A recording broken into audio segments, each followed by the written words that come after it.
Hi, folks. You're with Tacitus Today, your pushback channel, and thank you for joining this audio, radio, no pictures live stream. In this essay, I'd like to talk about Poland and the response of the Polish people, or the attitude, if you like, of the Polish people and the Polish government to the concentration camps of 1940 to 1944 in Poland during World War II, or from late 1939, depending on your calendar. Now,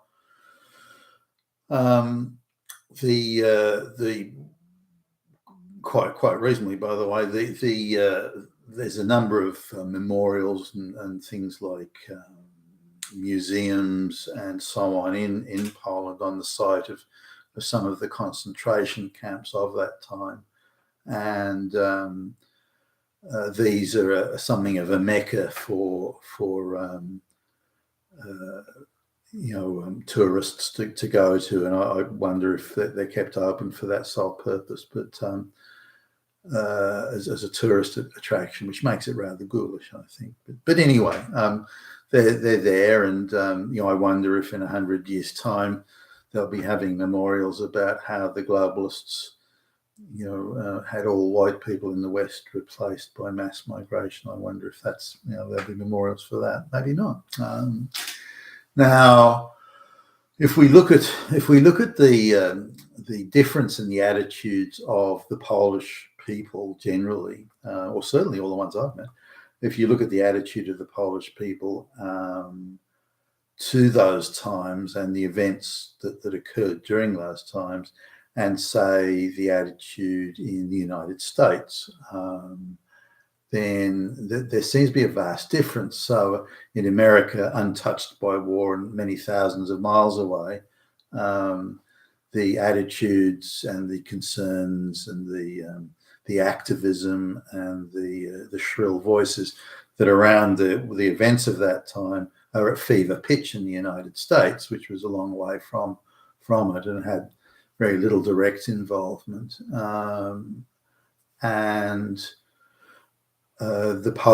happened in Poland, during that time. So you'd think, out of all the people of the world, it would be the Polish that would be the most activated, if you like, about those events. Yet it seems to be the opposite. Everyone just shrugs their shoulders and sort of I wouldn't classify it as a non-event, but there are other much equally important events, such as Poland's loss of national sovereignty and identity. There are a whole lot of other issues that are rated as equal or greater importance to the Polish people than those events. So you have to ask why. Well, hold on a minute. Let's stop, everybody. It happened here in Poland, in these places, right in the middle of and you guys are just shrug your shoulders about it. Whereas in America, where they had nothing to do with it, it's wall-to-wall hysteria, permanent. We are never allowed. I mean, every day there's a new movie or documentary or book that comes out about those times. That's all funded by Jewish activist groups for sure, but it's just non-stop. I mean, we must never be allowed to forget and must always feel guilt and shame and collective, all Gentiles and this sort of stuff. But in Poland, it's a non-event. Yet you'd think, out of all the places in the world, that would be the place. Poland would be the place where there would be, the most hand-wringing and activism, or the most concern, and that concern would be expressed in a variety of ways, not only by the people in their day-to-day interactions, but by, say, government policy or things like that. So anyway, let's just have a little look at this. When the Nazis invaded Poland in 1930, September, so it's getting on for the end of 1939. The population, just depending on whose numbers you look at, by the way, it's a bit hard to nail down, but depending on whose numbers you look at, somewhere between 55 and 65% of all the Jews in Europe lived in Poland and in and around the greater Warsaw area, and I've sprinkled around a few other places, but that was the epicenter of it all. So So 3 to 3.5 million. Some even claim up to 4 million Jews in Poland. I don't know. I mean, there's more in the low threes. So 3.2, 3.3, 3.4 million seems to be. I mean, if we were looking for a consensus, it would be somewhere in that vicinity, I guess. So it's certainly a big concentration of the Jewish population. Some of these people had arrived, within they were the first generation there.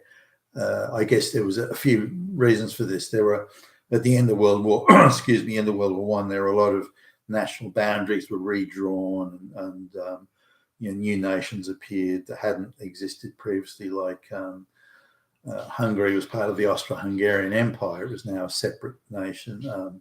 Czechoslovakia had been again part of the wider Austro-Hungarian Empire; that was now a separate nation, Austria was now a separate nation, and so on. So there are a lot of boundaries. And Poland was created. It had previously, I think, from the late 1790s, it hadn't existed as a sovereign nation. That was now. So a lot of boundaries being rewritten. A lot of populations were being expelled or moved along, and Jews were, certainly among this, as were Gypsies and others.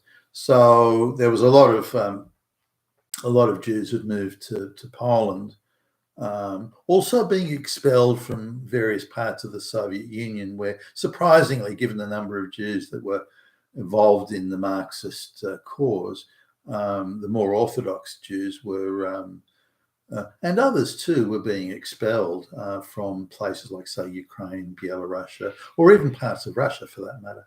And so some of those people went to Poland, so that there was not only Jews that had been there for say more than one generation or multiple generations, but there were a lot of Jews from that just went back one generation. So living in and around Warsaw. So anyway, 3 to 3.5 million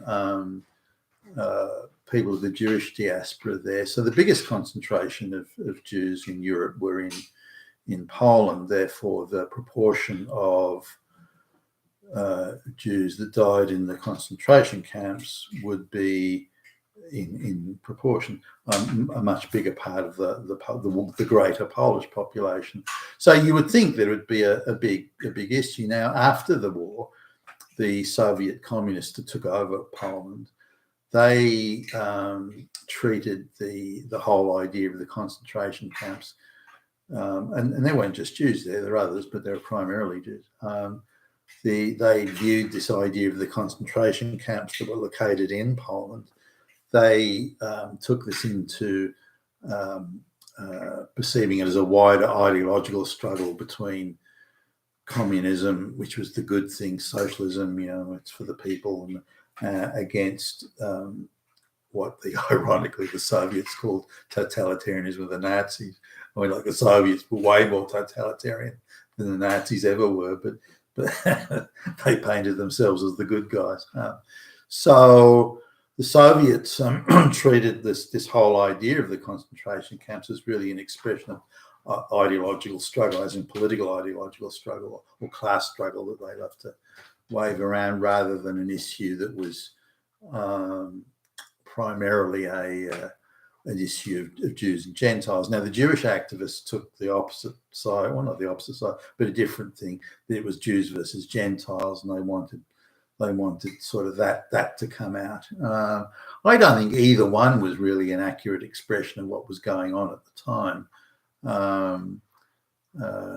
Nonetheless, and I'll digress a little bit here, because the view in certainly in the amongst many Germans, the Polish government too, actually, of the time, was, if you looked at the Marxist communist activists, if you looked at the people that were pushing homosexuality and lesbianism, when you look at the people who were pushing transgender, when you look at the people that were pushing cross-dressing and all that sort of thing, like Magnus Hirschfeld and all that sort of guys, they were pretty much all, I mean, you struggle to find exception, they're pretty much all Jewish. And the people that were leading the revolutions, like Rosa Luxemburg and Karl Liebknecht are constantly trying to overthrow the governments, all this sort of stuff. A lot of the communist street gangs were organised and put together by Jewish groups, and so there was a lot of bad publicity around about the Jewish diaspora generally. So these negative views, be they reasonable or unreasonable, it doesn't really matter. The view today that many Jewish groups have that all Gentiles are Hitler or something. I mean, which is worse? Why is one bad? I mean, we need to sort of look at this with a wider lens. But nonetheless, it's hard to understand why from my perspective, and this is a personal view, of course, why the Polish people don't see it as a bigger issue. Do they say, well, it's so what? We're Gentiles. Who cares? Or something? No, and it's more nuanced than that. But they see it in a wider issue of, well, Poland is a sovereign nation. The suffering of the Polish people. Why should the suffering of this group be considered more important than that group? So they don't see it as an issue specifically about just persecution of Jews, as Polish people were. Polish nationalists, for example, were being imprisoned as well. Now, on the other side of the coin, we need to understand this, that a huge number of Polish Jews survived and went to the United States, and that probably would account for some of the activism subsequent to 1945 and the concentration in the United States. But if you look at the sort of structure of these concentration camps, some of them were also units of production. So if any member of the Jewish diaspora had some sort of usable skill that the Nazis could use for the war effort, this could range from, say, somebody who was a tailor. They could sew clothes and make uniforms and these sorts of things. Then they were if you like, a protected species and were given better benefits, better food and the like. Or people who had other skills like engineering or technical or even goldsmiths and silversmiths, all these sort of. Now the Jews typically had, many of the Jews had such skills, and so they were kept and rewarded for war. Some Jews could even be given the title of honorary Gentiles, for goodness sake. So now, if you just happened to be a cloth merchant with no skills, or an owner of a corner delicatessen or something like that, then those no usable skills, and then things would tend not to go so good. But given the high proportion of Jews with technical skills, then pretty much all of them would have survived. Now, some of the mentions that come out from the Polish people were that the Polish people that were imprisoned fared less well than the Jews because the Polish people had no skills that were usable for the war effort. So there were various things there, but the thing that got me was the shrugging of given that was the place where it happened, and that was the place where obviously many deaths occurred. Why would it not be an issue for them? But it isn't. But it is an issue in America. Like in America, it's hyperventilated. The Jewish diaspora in the United States, or the international Jewish diaspora, call it what you like, is funding again. A day doesn't go by without a book, a movie, a documentary, or something coming out pushing this and demanding that Gentiles everywhere share collective guilt and shame. Now, some of this comes from this view that again Jewish activists hold today, where when German Jews in particular, because when the Nazis came to government, they asked or invited all the Jews to leave. Well, not all, but most, to leave. Now, there's only a small number of Jews in Germany at the time, so less than 400,000. And that's out of a population of 80 million. And the Nazis put on a lot of services and facilities to assist the Jews in leaving, language translation, introductions to embassy staff in the United States and Britain, all these sorts of things to, and around half, give or take, around half the Jewish German citizens did leave to go to other places, such as the United States. But the others who had no skills, couldn't speak English or that sort of stuff, they didn't do so. But some were able to go to, say, where they might have had other relatives in Europe, such as in Poland or in Czechoslovakia, in France, or wherever.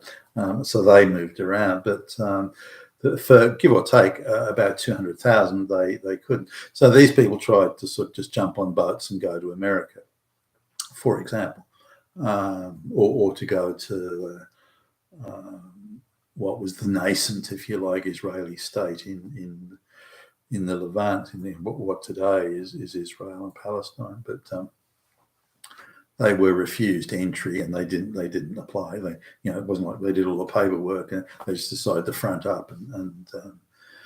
But the Jewish activists sort of subsequently argued, well, if you allowed those people to leave Germany, without the paperwork and without going through the, if you'd allowed them to do that and they could go to America and elsewhere, then in effect, the Holocaust wouldn't have occurred. So this is thus a collective piece of guilt that all Gentiles worldwide must bear, particularly the Anglo-Saxon places, because that's where the Jews wanted to go, particularly the Anglo-Saxon places, Britain, United States, and so on. They're the places that now at the time, of course, it was during the Great Depression. So unemployment was 20-25%. You could still emigrate to places like the United States if you could speak the language, if you had skills, if you had a job, if you had good qualifications, if you had this and that. So that the 200,000 Jews that couldn't move, didn't meet any of the migration criteria.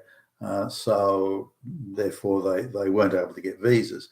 So the idea that just jump on a ship and fetch up at a port somewhere, that was never really going to end well.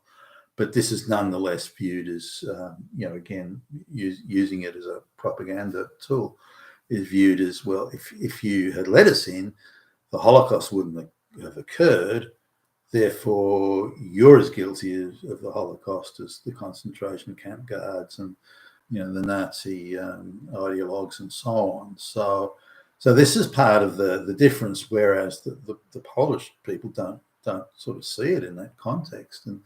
And some would argue, well, why should they? But this is the difference. I was quite surprised. I assumed that they'd be as worked up about it as the American, the Jewish diaspora were. I mean, look at every college kid in the United States. I mean, the word they most know and most use is Hitler and Nazi. I mean, they don't really know it. They don't have a vocabulary outside of that. And they scream Nazi at pretty much anyone that passes by. Yet you don't get anything like that in Poland, nothing like it, or from the Polish people. So why is it sort of so tightly and grafted onto the American psyche, but not onto the Polish psyche? I don't have all the answers to that. Maybe you can mention it in the comments below. You've been with Tacitus today at your Pushback channel, and thank you for listening.